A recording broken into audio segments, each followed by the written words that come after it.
telefone da central de atendimento da NASA não para de tocar. O operador está suando de tanto estresse.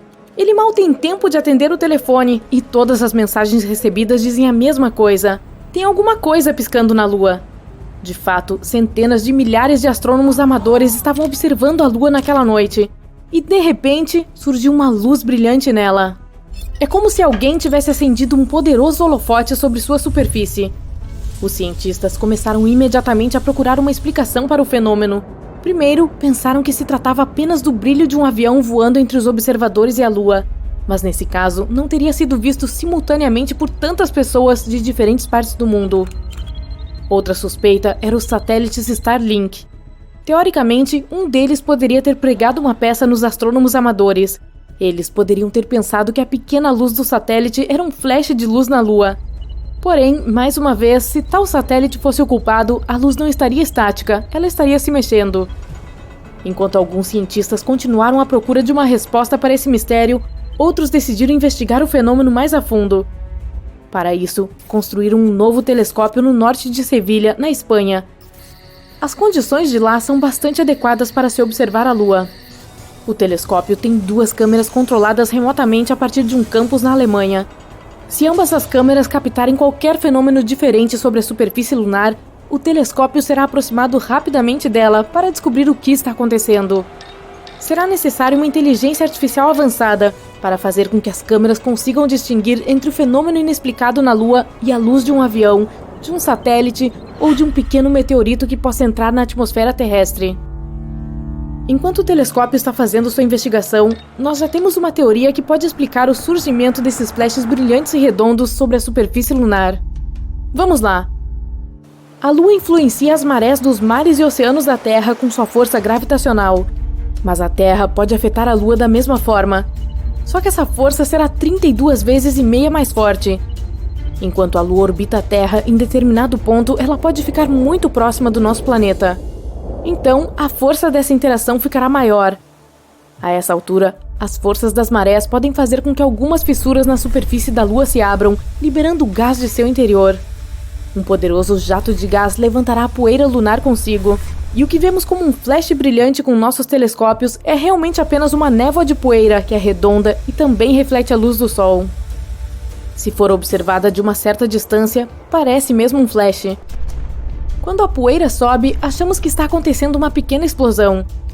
A superfície da Lua tem milhões de crateras, mas algo mais chamou muita atenção nela. Um buraco gigante e raro que parece ser um tubo. Ele foi encontrado quando o orbitador lunar japonês estava coletando dados no entorno dessa clarabóia lunar, que é a entrada do tubo. Os pesquisadores encontraram um padrão de eco específico que sugeria que havia uma área oca. Eles descobriram mais padrões de eco em alguns lugares perto do buraco, então pode haver mais tubos lunares lá. Mas neste tubo grande, daria para colocar um campo de futebol inteiro, que o buraco poderia engolir todo, ou até mesmo uma grande cidade dos Estados Unidos, como Filadélfia. Ele tem um formato irregular de 130 metros de diâmetro. Os cientistas acham que pode haver cavernas secretas, um sistema de túneis ou um país das maravilhas geológico inteiro sob a superfície. Pode ser um bom abrigo para astronautas que pousam na Lua, ou mesmo um porto para uma colônia lunar. Ninguém conseguiu ficar na Lua por mais de 3 dias devido às condições de lá.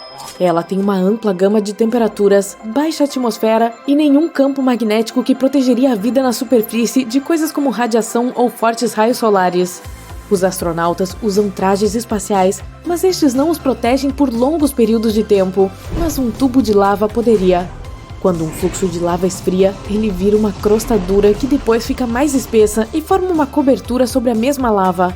Ela continua a fluir, mas quando para, o canal pode drenar, o que resulta em um tubo vazio. Nosso planeta também tem tubos de lava, mas eles não são tão grandes quanto o encontrado na Lua. Existe um tipo especial de árvore chamado Árvore da Lua.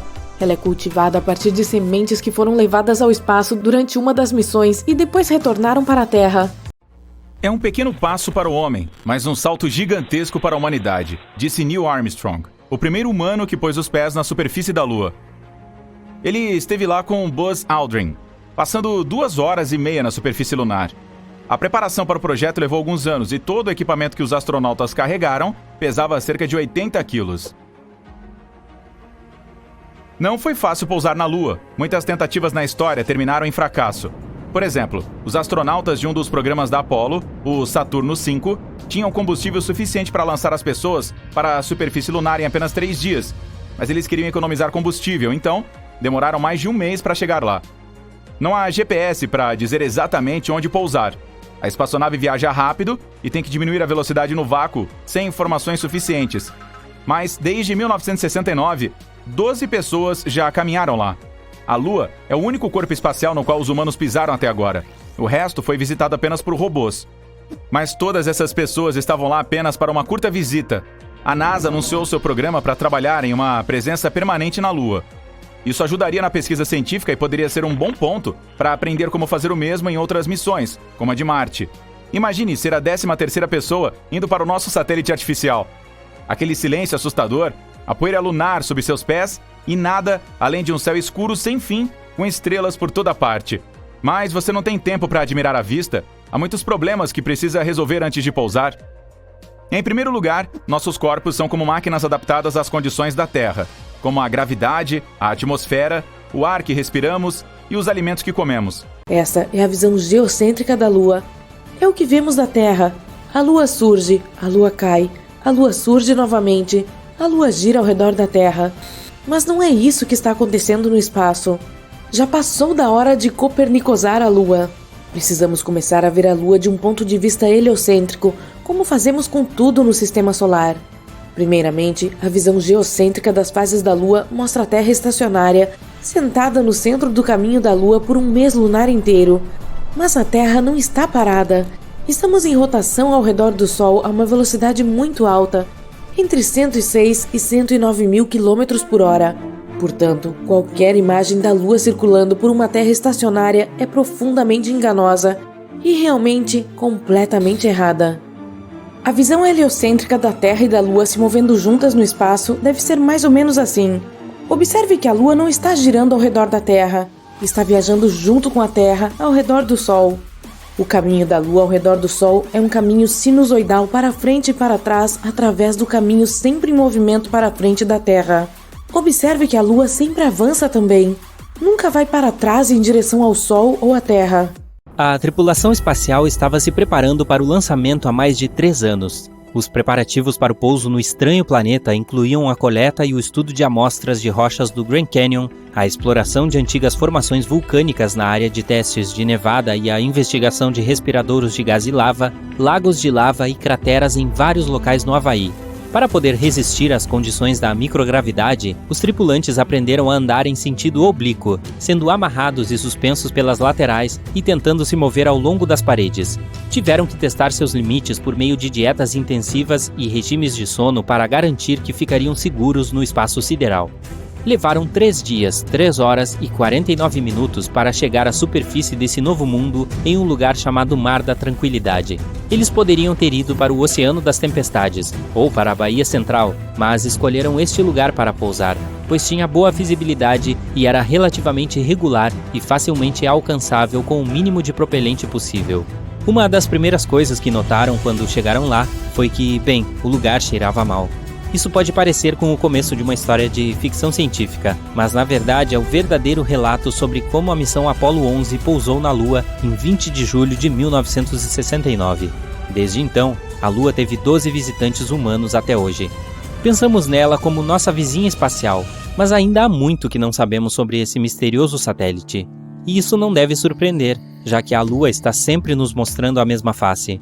Isso porque a Terra e seu único satélite natural permanente estão em rotação síncrona, o que nos faz pensar que ela está sempre permanentemente imóvel. E além de flechas lunares, muitas outras coisas místicas e bizarras já aconteceram lá.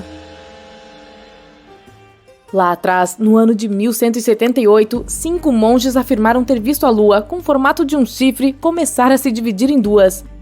Naquele momento, fogo e faíscas começaram a sair da rachadura. Era como se um dragão estivesse cuspindo chamas. Em seguida, a Lua começou a pulsar e depois voltou ao seu estado natural.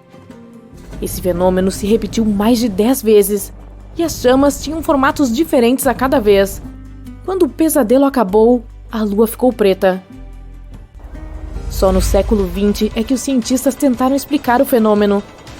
Havia a teoria de que um grande asteroide colidira com a Lua na época.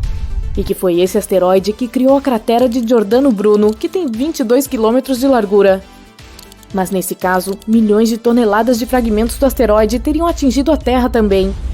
E aí, as pessoas teriam visto uma incrível chuva de meteoros. Ela teria sido muito brilhante, e as memórias desse fenômeno certamente estariam registradas em algum lugar. Mas isso não aconteceu. Agora, o fenômeno que os monges observaram parece questionável. Talvez eles tenham mesmo visto um asteroide cair, só que ele estava caindo sobre a Terra, e eles acharam que a luz do meteorito em chamas fosse alguma coisa sinistra acontecendo na Lua. Ou talvez os monges simplesmente imaginaram coisas. Não há testemunhas desse evento além deles.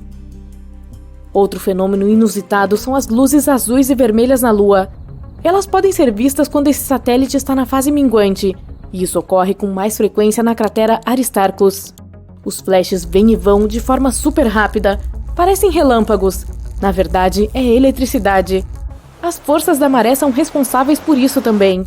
Elas fazem um estresse mecânico se acumular nas rochas. Isso pode produzir um campo elétrico, que cria os flashes azuis que deixaram muitos astrônomos amadores boquiabertos. A Lua reflete a luz que recebe do Sol, mas não produz a sua própria. Esse brilho depende do ângulo entre a Lua, a Terra e o Sol. Nossa Lua fica a cerca de 32 terras de distância de nós e a 29 terras quando mais próxima. Quando a noite está mais clara, parece que dá para tocar a lua cheia, mas se você quisesse fazer isso, teria que viajar até 400 mil quilômetros. Entretanto, a água na Lua, não poças ou lagos, mas grânulos de água congelada que existem em partes onde a sombra é permanente, perto dos polos lunares. Os cientistas acham que a água surgiu na Lua há muito tempo, durante um período em que ela e a Terra foram constantemente atingidas por asteroides e cometas que continham água congelada. Esse processo pode até ter nos ajudado a formar nossos próprios lagos e oceanos, não apenas a água congelada da Lua. Pesquisas mais recentes dizem que o interior da Lua já tinha água e que ela foi para a superfície durante atividades vulcânicas. E o mesmo pode ter acontecido no nosso planeta também. Das 200 luas no nosso sistema solar, a nossa é a quinta maior. A lua de Júpiter, Ganimedes, é a maior, quase 1,5 vezes maior que a nossa. A Apollo 11 foi a missão em que a humanidade pousou pela primeira vez na Lua. Foi um momento muito importante, transmitido para o mundo todo. Mas ele quase foi interrompido por uma grande tempestade de vento que estava acontecendo na Austrália naquela época. Pode haver também explosões estelares na Lua. Elas são causadas por meteoritos que caem sobre a superfície. A Lua não tem atmosfera, então os asteroides que se aproximam dela não se incendeiam. Por terem muito peso e velocidade, eles causam uma explosão no impacto. E aqui da Terra, vemos isso como uma explosão estelar. Por exemplo, em 13 de maio de 1972, houve um impacto de meteorito de 1.000 toneladas de TNT perto do local onde a Apollo 14 pousou. Se tivéssemos vivido muito antes, poderíamos ter presenciado constantes flashes brilhantes sobre a superfície da Lua. Todas as crateras de lá foram formadas por ataques de meteoros desse tipo. Então imagine um monte de fogos de artifícios que havia anos atrás. E muitos desses meteoritos foram úteis. Eles trouxeram água. Sim, existe água na Lua. A NASA confirmou esse fato após alguns estudos com o telescópio SOFIA. Ele foi montado sobre um avião e as observações foram feitas na atmosfera superior da Terra. Nessa altitude, o ar seco permitiu que o telescópio visse até os menores detalhes. A água provavelmente estava dentro das crateras nos polos lunares. Esses lugares jamais viram luz e a água pode ter ficado presa em forma de gelo. Mas o telescópio SOFIA encontrou água sobre a superfície iluminada da Lua. Claro, são apenas moléculas de H2O que estão presentes nas camadas de poeira, mas já é alguma coisa. Se conseguíssemos juntar toda essa água, daria muito pouco. Em comparação, a quantidade de água que existe no deserto do Saara é cerca de 100 vezes maior do que a que encontramos na Lua. Mas um fenômeno ainda mais inusitado está acontecendo lá agora. A Lua está enferrujando. Sim, igual um pedaço de metal velho. Para a ferrugem surgir, precisamos de ferro, água e oxigênio. O solo lunar tem ferro suficiente, e como já sabemos, existe água lá também. A última peça desse quebra-cabeça é o oxigênio. Todos sabem que não tem atmosfera na Lua e que por isso não conseguimos respirar lá, mas mesmo assim, o oxigênio está presente. O vento solar é que levou ele para lá. O vento da nossa estrela quente se move a uma velocidade extremamente alta. Ele raspa o oxigênio das partes superiores da nossa atmosfera e o carrega para longe. E em algum momento, o vento com moléculas de oxigênio chega à Lua.